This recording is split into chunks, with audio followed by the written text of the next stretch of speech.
Most of you aren't subscribed. Make sure to subscribe, as it helps out the channel.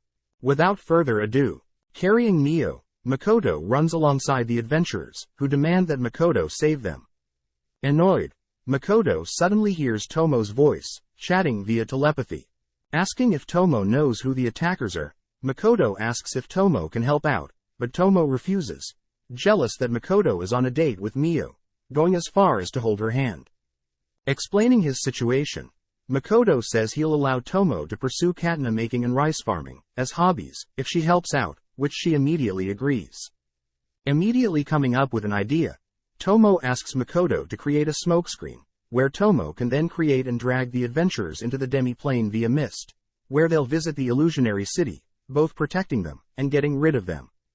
Additionally, Tomo suggests Makoto feed her some of her favorite food, as she's currently in a sour mood. Channeling a fireball, Makoto shoots the ground beneath the adventurers, creating a smokescreen to allow them to be taken away by Tomo. Whilst Aqua and Aris are distracted by the friendly fire, Makoto cuts his own hand, feeding his blood to Mio, which Aqua and Aris find creepy, but this is enough to make Mio happy, complimenting the delicious meal she was fed. Having just witnessed something strange, Aris begins casting a powerful ice spell, wanting to end this quickly, but as she slowly channels magic into her wand, Mio intervenes, slowly absorbing the magic, impressing Makoto.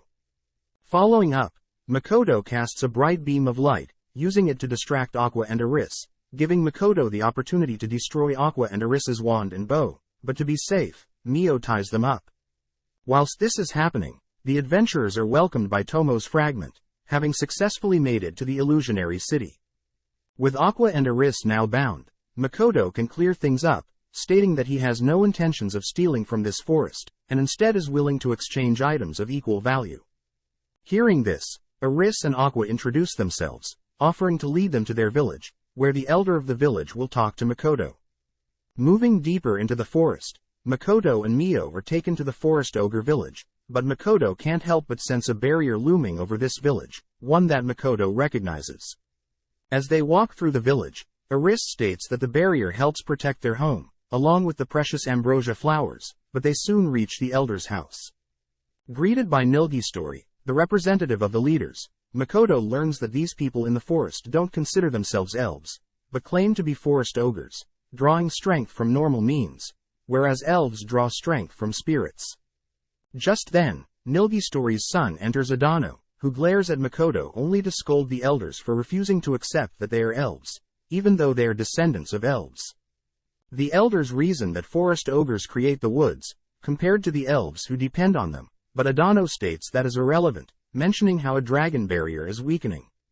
Turning to Makoto, Adano listens to how Makoto is only a merchant, here to trade goods, but Adano knows that if Makoto is capable of taking down Aqua and Aris, Makoto is more than a merchant.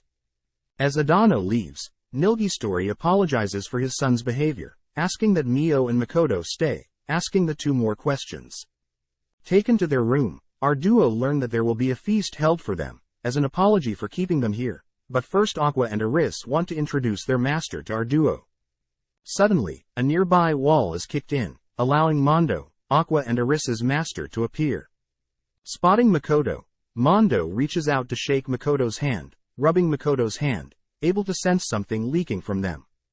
Out of nowhere, Mio kicks Mondo out of the room, stating that she wasn't able to hold Makoto's hand for nearly as long.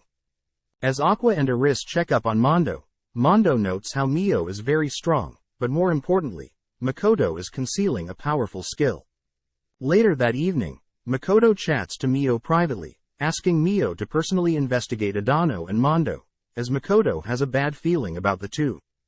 Happy that she gets to pretend to be a spy, Mio sinks into the floor, but as she sits in a void of darkness, she thinks about how Makoto is becoming more and more impatient every day.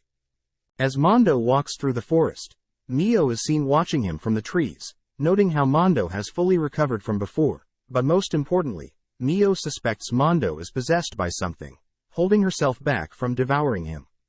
At the same time, Mio catches something in her webs she has strung up, listening into a conversation with Adano and a mysterious person, who is revealed to be a demon.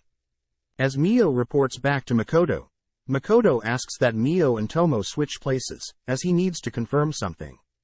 That night, as the feast begins, Makoto looks past the crowd admiring the performers, noticing Mondo and Adano, chatting privately. As Mondo gets more and more aggressive, suddenly a mysterious undead appears from Mondo's body. Turning to Adano, the undead absorbs Adano's life force, killing him, whilst also tossing Mondo's unconscious body aside. Seeing this, Makoto slowly approaches the undead, deducing that since the undead most likely has an immortal body, it must be a lich, which the undead confirms. Sadly, since Makoto knows its secret, the lich begins channeling a potent spell, stating that if Makoto evades his spell, the whole forest will be destroyed. Hearing this, Makoto takes the spell head on, revealing that any spell that affects his status is immediately neutralized, as he mimics Mio's spell from earlier, consuming the lich's magic before it can cast its spell. On top of that, Makoto strips the magic surrounding the lich, leaving only its skeletal body, too weak to even stand.